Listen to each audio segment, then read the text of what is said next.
Hello guys.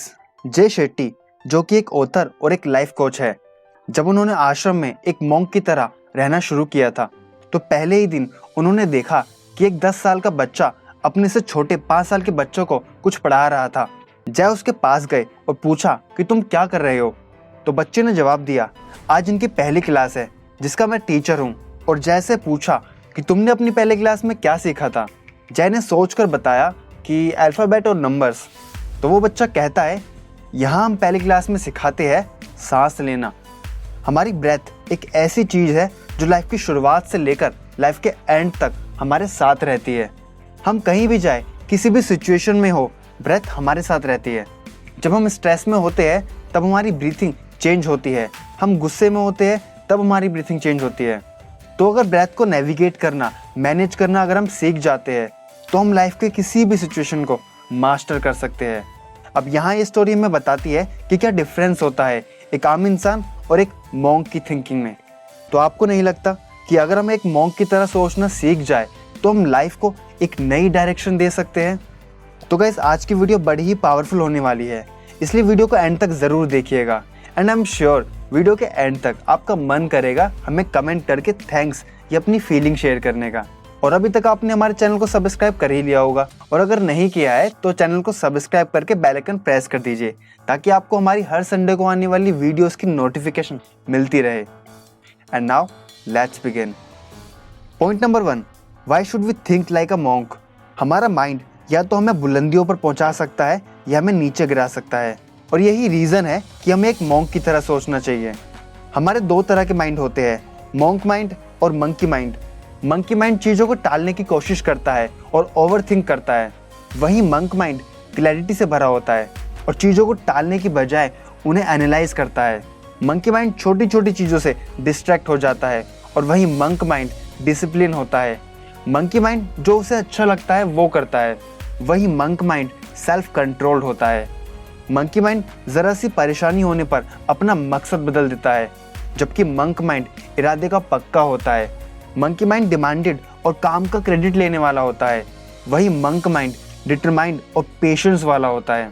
Monkey mind सिर्फ pleasure ढूंढता है, वही मंक माइंड मीनिंग ढूंढता है। मंकी माइंड बिना अपने लक्ष्य को पूरा किए एक चैलेंज से दूसरे चैलेंज पर बिना उसे सॉल्व किए जंप करता रहता है, वही मंक माइंड चैलेंज की गहराई तक जाकर प्रॉब्लम का सॉल्यूशन निकालता है। अब शायद आपको क्लियर हो गया होगा कि हमें क्यों एक मंक माइंड की तरह सोचना चाहिए। Point number 2, identity. एक बार सीनियर मंक जय को एक स्टोर रूम में ले जाते हैं जहां एक मिरर रखा होता है जिस पर धूल जमी होती है, और जय से पूछते हैं कि उसको क्या दिख रहा है। मिरर पर धूल की एक परत होने के कारण जय को उसमें अपनी रिफ्लेक्शन नहीं दिखती। तब सीनियर मंक कपड़े से धूल को हटाते हैं और कहते हैं कि तुम्हारी आइडेंटिटी एक मिरर की तरह है जो धूल से ढकी हुई है। जब तुम मिरर को साफ करते हो, बेशक तुम्हें उस टाइम अनप्लेजेंट लग सकता है, लेकिन जब डस्ट हट जाती है सिर्फ तभी तुम अपना ट्रू रिफ्लेक्शन देख सकते हो। हमारी आइडेंटिटी भी 2 लेयर की होती है, पहली आउटर जो कि धूल की है, दूसरी इनर जो कि मिरर की रिफ्लेक्शन लेयर होती है। जब हम खुद को जानना शुरू करते हैं, मेडिटेट करके, माइंड को स्टेबल करके, तब एकदम से बहुत सारी डिस्टर्ब करने वाली चीज़ें माइंड में आने लगती है, जो कि हमारी आउटर लेयर, आउटर वर्ल्ड की आवाज़ें होती है, जो ब्रेन में सेंस ऑर्गन से एंटर होती है। ठीक वैसे ही जैसे कि धूल आउटर लेयर है जिसे साफ करने में बड़ी इरिटेशन होती है, बट सिर्फ इसे साफ करके ही हम अपनी असलियत, अपनी सही वैल्यू को जान सकते हैं।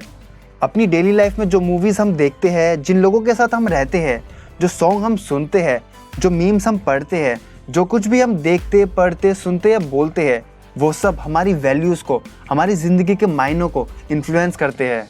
एक फेमस लाइन है कि आप वो नहीं जो आप खुद को सोचते हो, आप वो भी नहीं जो दूसरे आपको सोचते हैं, आप वो हो जो आप सोचते हो कि दूसरे आपके बारे में क्या सोचते हैं।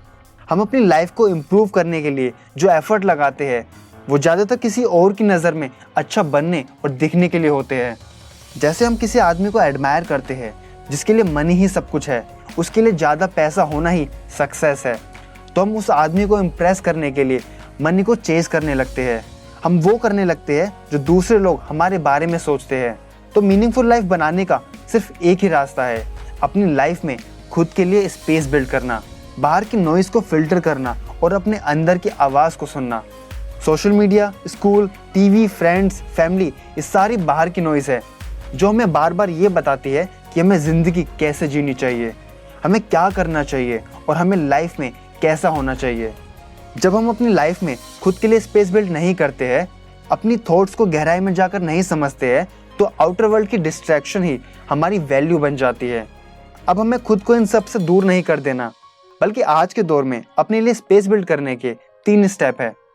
पहला, डेली में कुछ देर बैठकर अपने माइंड में अपना दिन रिफ्लेक्ट करना है कि आज का दिन कैसा रहा, कैसे इमोशंस मुझ में थे।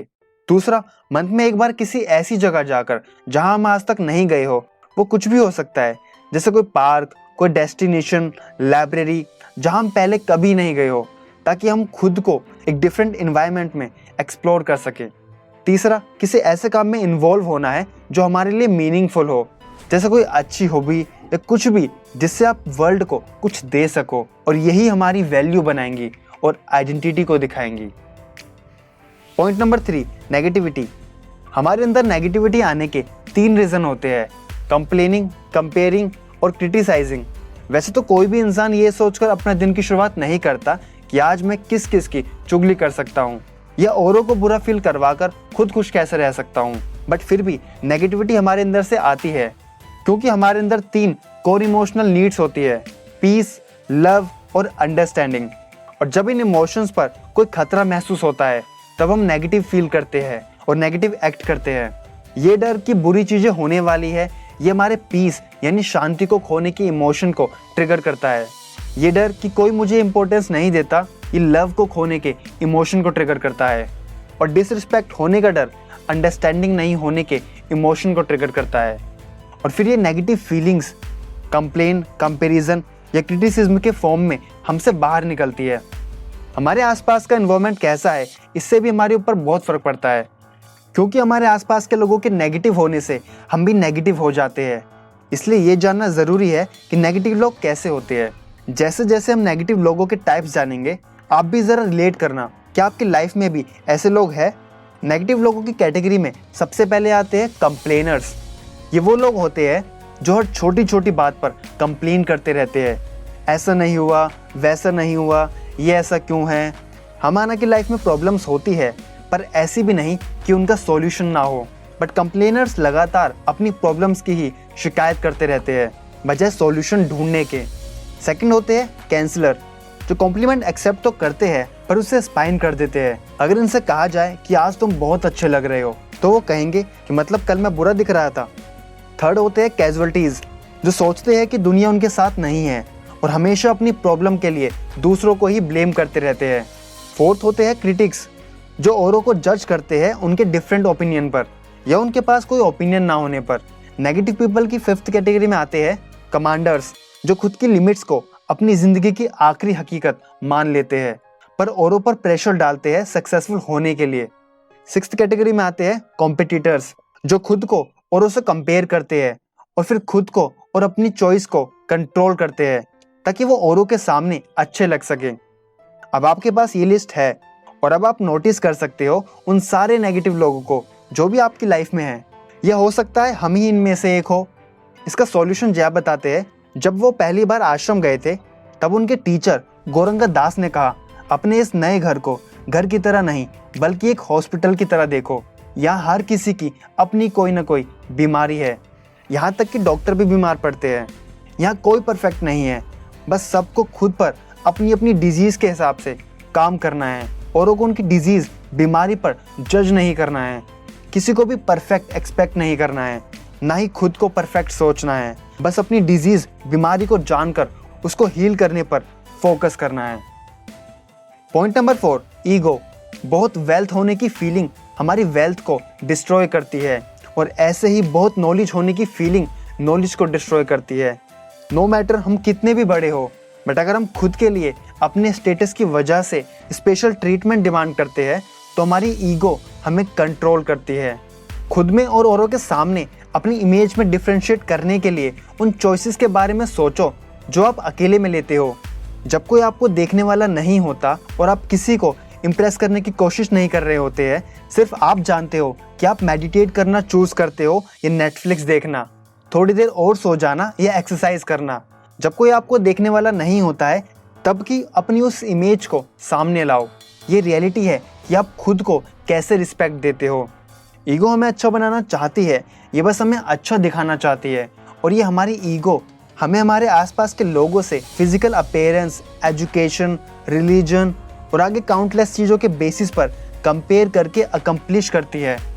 जब हम किसी को नीचा दिखाने की कोशिश करते हैं तो दूसरा आदमी भले ही नीचे गिरे या ना गिरे, हम ज़रूर नीचे गिर जाते हैं। जब हम खुद को औरों से ऊंचा दिखाने की कोशिश करते हैं, सबसे आगे दिखाने की कोशिश करते हैं, तो जब हमारी कमज़ोरियाँ सबके सामने आती है तब उस ईगो के पास डिफेंस करने के लिए कुछ नहीं बचता, जो अब तक हमें बताती थी कि हम ही सबसे ब्रिलियंट हैं। तो इसका सॉल्यूशन क्या है? ईगो का सॉल्यूशन है ह्यूमिलिटी। ईगो दो तरफा होता है। एक बार को वो हमें बताती है कि हम ही सबसे अच्छे हैं और अगले ही पल में वो दिखाती है कि हम सबसे बुरे हैं। दोनों ही सिचुएशन में हमारी रियलिटी हमसे छुपी हुई है। ह्यूमिलिटी ये जानने में है कि इन दोनों एक्सट्रीम्स के बीच क्या है। मैं कुछ चीज़ों में अच्छा हूँ और कुछ में उतना अच्छा नहीं हूँ, ये ह्यूमिलिटी है। ह्यूमिलिटी हमें हमारी वीकनेस को समझाने में हेल्प करती है और इम्प्रूवमेंट करने में मदद करती है। तो गाइस, ये तो कुछ पॉइंट जो मैंने आपको जय शेट्टी की लिखी book think like a monk से बताई है। मैं इस वीडियो में बुक के सारे पॉइंट्स तो आपको नहीं बता सकता, इसलिए मैं आपको हाईली रिकमेंड करूंगा कि एक बार इस बुक को ज़रूर पढ़ें। एंड ट्रस्ट मी, इस बुक को पढ़कर आप बहुत कुछ नया सीखने वाले हो। तो अगर आप इस बुक को पढ़ना चाहते हो तो डिस्क्रिप्शन में दिए गए लिंक पर जाकर खरीद सकते हो। आशा करता हूँ आपको वीडियो पसंद आई होगी। वीडियो को लाइक कीजिएगा और कमेंट करके ज़रूर बताइएगा कि आपको ये वीडियो कैसी लगी। और अगर आप चाहते हो कि मैं इस बुक का दूसरा पार्ट भी बनाऊँ, आप हमें इंस्टाग्राम पर फॉलो कर सकते हो, जहाँ आपको डेली बेसिस पर शॉर्ट एजुकेशनल कंटेंट मिलेगा और वहाँ आप हमसे डायरेक्टली बात भी कर सकते हो। अंत में, thank you so much for watching.